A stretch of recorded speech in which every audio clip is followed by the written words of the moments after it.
Welcome back to Pink and Purpose. I'm your girl, Latora Curry. And yes, we are at it again. This is the second week, second episode where Pink will meet Purpose. If this is your first time joining us, listen, do me a favor, like and subscribe. Go back to the last week so you can get the introduction of what we're doing. But this space will introduce healing, purpose, building. We are growing and we are learning to love ourselves one step at a time. I am sharing my journey, but this is where we will write our pink print, our way, God's way, with a little pink sass. Listen, you know what I realized? Nobody talks about the part where God has to break you to begin blessing you. Nobody talks about that. Everybody sees everybody's glow up story, how they made it, how Instagram makes them look like, oh my God, they're like the most amazing thing ever. But nobody talks about what they had to go through to get where they are, right? In order to glow up, grow up, right? You have to understand that the pain that you're in right now could actually be a part of your purpose. Without that pain, without those trials, without what you've gone through, you may not be in a place to actually speak out or do the things that you need to do to grow. I know I wasn't. This time 5 years ago, you wouldn't have caught me sitting here talking to y'all about my mistakes and my growth and what I could have done better and where I could be right now if I hadn't have done this. Me? Absolutely not. You wouldn't have caught me telling my business. No, because I wanted to appear perfect. I wanted to keep the mask on. That was safe. That was my safe space. I love to play it safe. But sometimes God has other plans for you. Sometimes things have to blow up for you to glow up. Like it can't work any other way. Like if you try to do it any other way, if you try to go around, go through, go under, sometimes you don't reach the same outcome. And that is the thing that I'm learning the most. When I tell you, even when I think I got it together, I'll be like, oh, today is going to be the day that I remain consistent. I'm going to wake up. I'm going to do X, Y, and Z. I'm going to wake up at 5 in the morning. I'm going to spend my time with God. I am going to wash my face. I'm going to do my makeup. I'm going to get started earlier than 9 a.m. No. Sometimes that don't happen. Sometimes I don't go to sleep till about 3. So you got me waking up about 8, 9. Then I'm rushing. I gotta hurry up. I gotta get to work or that phone ring and it's work. So nothing ever goes as planned. And we have to be okay with that. I wasn't always okay with that. And when things didn't go as planned for me, oh, I shut down. Gotta just gotta quit. Just gotta end it all. Like I'm not doing it now. I messed up. This is what it is. This is where I am, and I'm not doing it again. I hated to mess up. I used every excuse to not do the things that I needed to do. Consistency, I procrastinated. Oh, I'm going to just start Monday. Oh, I'm going to just do. Oh, no. I was that girl that it never got done. A fear of flying. I've been in a season where nothing made sense, where I was tired, emotionally drained, questioning everything, questioning God, trying to figure out why my life was in such a stuck place. Why am I not happy? Why am I always trying to play catch up? Why am I always finishing last? I didn't understand. I started to begin to feel like, okay, God, this is a joke. You can't be serious. I mean, I have done it all. I give back. I give my last. I give till I ain't got nothing left. Why am I always the one losing? Why? Why doesn't my job appreciate me? Why are the people picking at me? Why are they not looking at all the things that I've done? Why is this so hard? Why am I so tired? Why am I so drained? Why is nothing going my way? Why is nothing that I thought my life was supposed to be happening? Why am I so unhappy? I have everything that I want. I have the husband, I have the kids, I have the house, I have the career, I have the degree. I am supposed to be a therapist. Why am I a therapist needing a therapist? I always thought that I had to be perfect and I had to have everything together in order to help others, right? Wrong. When I tell you my advice was amazing, I gave the best relationship advice, the best friendship advice, business advice. Everybody calls me. Oh, everybody was calling me. They wanted to know how they do this better, how they do this better, as if I was somebody that had it all together. I don't know why they thought that. I mean, I guess looks can be deceiving because I led off that everything was perfect in my world. My husband and I were the ideal couple. People looked up to us, people wanted to be like us. I mean, we looked amazing. I looked very amazing on his arm, but inside, I had a lot of work to do. I lost myself in so many things that I didn't even know who I was. You could come up to me and ask me what I want to do, and I wouldn't be able to tell you. I want to do what you want to do. Whatever makes you happy, let's do it. I spent so much time doing and planning and wanting to do things for other people that I really inside wanted for myself. I thought that I was doing it for them, but really and truly, I was doing it for me. I wanted to make people do things that I needed them to do by insinuating, not being direct. Oh, no, because that's not me. I'm not direct. I'm not even going to tell you what I want directly. I'm going to let you just do at that time. Just do whatever it is you felt you needed to do and then be mad later. I'm going to tell y'all, right? A couple times I had to, visit the hospital. I had to go to the hospital. Who knows what for? Maybe aching bones, stomach ache, head. I don't know what I went for. But I would go to the hospital, right? And my husband's not a hospital person. He just don't do hospitals like that, right? I would be like, you know what, it's okay. You could just leave me here and come back and get me when I'm done. I mean, hopefully I won't be here long. And when he said, okay, because obviously he's thinking it's not that serious. Just like, if you don't feel like it's serious, I don't feel like it's serious, right? Soon as he leave and walk out the door, I get depressed, mad, angry, sad. Why would he just leave me like that? Why wouldn't he just know to stay? Well, it wasn't his job to read my mind. I should have been in a place where I should have been like, you know what? I want you to stay with me. I don't know what's going on. I know you hate hospitals, but I want you to stay with me. No, instead, I told him to leave, but then was mad about it later. If I don't, that's some crazy stuff, right? That sounds crazy. But for someone inside trying to fight to figure out the right way to communicate, it didn't sound crazy to me. Because in my mind, and a lot of us do it, a lot of women, we do it. We want our men to think for us. We want them to read our minds, right? But that's not how they're wired.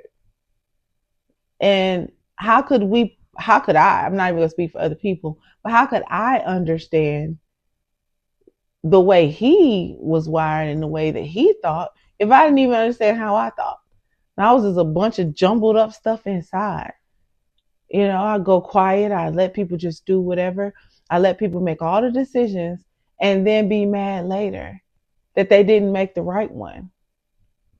Well, that's something that I needed to deal with because I was searching for people to validate me, to make me feel a certain way when I should have been feeling that way myself. What I should have been doing was doing the work. But instead of doing the work, instead of feeling like there was work that needed to be done, I decided that I was okay with who I was and people around me needed to figure out how to understand me. When I didn't even understand me, how you gonna understand me if I don't understand me? That's crazy. That's literally crazy. I'm looking back as I'm on this journey and I'm like, that was crazy. When God strips away things, it's not to hurt us, it's to prepare us. We don't know it at the time because we looking like, okay, seriously, why do I have to go through this again? Why am I feeling the way that I'm feeling? And we don't understand that the things that he is setting us up for takes for us to deal with the stuff we're dealing with in that very moment. In order for me to become good at what it is I'm doing, I have to practice. I have to work at it. I have to continue to study the actions of what I needed. In order for me to graduate, in order for me to finish school, in order for me to get that degree, to get that diploma, I had to study. I had to take tests. I had to continue taking tests until I passed them. You don't just fail and then go to the next grade. You don't just flunk all your classes in 11th grade and think you're going to be promoted to 12th. That's not how that works. You got to repeat it. You got to repeat that grade level. You got to repeat those tests until you get it right. I suck at taking tests, okay? That's in real life and in metaphorically speaking. I suck. I will fail the test a few times before I pass it. I have to fail it a couple of times to remember the wrong answer so that I'll get it right. Some of us are like that. I don't know if that's you. Maybe you perfect. I don't know, but not me. Said, look, I will fail a couple of times before I get this right. But when I get it right, it's like a weight lifted off my shoulder. When I finally respond to that conversation the way that I was supposed to, and I think intelligently instead of emotionally, oh my God, I feel like that's a win. Even though I got a long way to go, it's a win. Y'all, and when I tell you I still respond emotionally a lot, emotional should be my middle name. I respond to things emotionally. I still cry. I'm a crybaby. But the rainbow to it all is after I've gotten those emotions out, and I think about it, think about the situation, I try to find the good in it. I try to find the lesson in it. Now I welcome the test. I welcome the wars because I'm like, God, I know when I pass this, I'm going to the next level. I'm about to go get that Rolls Royce. Like you about to, when I figure this out, oh yeah, I'm about to go to the next phase. And the next phase is gonna be better than the last phase. Because I've been having more better days now than I've had terrible days. 2024 to 20, oh my God, I could not see the other side of my pain. I couldn't see it. I wanted to give up. I wanted to just not fight anymore. I wanted to crawl under a rock and hide. I didn't want people to know me. I felt like everywhere I went, people could see and looking at me and laughing and making judgment, right? Not realizing that people are going through their own journeys. Instead of worrying about them, I started worrying about me. I started saying, you know what? It is what it is. People gonna look, people gonna judge, people gonna feel how they feel. But what is that doing for me? At the end of the day, I have to work on me because the only opinion that matters is God and my own. Like seriously. Yes, if you work a job, your manager, they have an opinion of you, right? But they have an opinion of the job you do, not you as a person. They can have an opinion of you as a person, but that does not have anything to do with the job that you're set out to do for that company or for them. So the only thing that I do now is focus on the next task, the next level, the things that I need to do to be better. Let me tell y'all something. I am a procrastinator. I take forever to do everything, but I'm not claiming it forever because every day, even if it takes a year, I am going to say, okay, you know what? These are my goals. This is what I'm going to do. I'm going to wake up today and I'm going to do it. I may get 3 out of 5 things done, but I celebrate the 3 things that I got done. And then I put the next 2 things on my list to finish the next day. And when I get all of my tasks done, oh my God, I celebrate myself. I celebrate myself. For me, that's getting my nails done, or I might go get me some more hair because Lord knows I love my hair, y'all. I swear I love my hair. I will go get me some hair, go take myself out to dinner. Like I feel like celebrating because I am my worst critic. Most times you are your worst critic. People are not punishing you or looking at you as bad as you are looking at yourself. And I realized that. So because of that, I start to celebrate myself just as much as I'm hard on myself, right? It's not a punishment when God breaks you.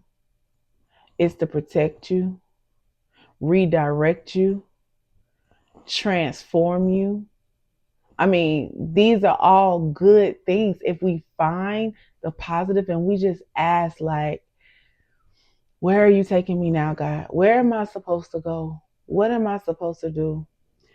And let me tell you, I was one of those people that when I went to church, I was afraid. I was afraid that, oh my God, the pastor gonna come touch me and he gonna expect me to fall out, hoop and holler and do all this stuff. But it didn't happen like that. Like, my relationship with God is not like that. I feel, I pray. I pray for discernment. I pray to think better. I pray to be positive. I pray that God shows me the right direction to go with something. And when the biggest thing that I've learned, and I'm so proud of myself, y'all, I'm so proud of myself. When I get something wrong, I don't stay there. Y'all, I don't stay there. I used to. If I did something wrong, it would consume me and I would be in the bed for days thinking about how I could have did better. Wasting more time to get up and actually do better. Like, when I look at the things that I used to do and who I used to be, and I understand that I'm not her now, it makes me so happy. And that's what it's all about. It's finding your happiness, learning to love yourself, learning to get rid of them bad habits that you have, right? That's what it's about. Celebrating your wins. And that's what life is about. God is preparing us and setting us up for things. If you think it, if you be it, if you believe it, you can do it. He didn't give you those feelings and those dreams and those thoughts to sit on them. That's what I've been doing for years, is sitting on them. I'm not wasting any more time. I'm moving forward. Well, that's what I got for today, y'all. So I want to encourage you again to like, comment, subscribe. Y'all show me some love. Follow me. Give me some thoughts. Talk to me. Tell me what you want to talk about. Give me some questions. Give me some journeys that you may be going through. Let me know some tests that you may have failed. Let's talk about it. Let's encourage one another. Let's start this movement because there's so much negativity out there that I want to shed some positive light. I want to give some encouragement. And I could always use encouragement. Yes, we encourage ourselves, but who doesn't want to hear good job? You're amazing. Why can't we do that for each other? This is your girl Latoya Curry, and you have just watched another episode of Pink and Purpose, where pink meets purpose, where we are out here writing our pink print. So go out there and write your pink print, sis. Do it your way, but remember to do it God's way and add that little bit of pink sass. Until next week, y'all. Talk to y'all later.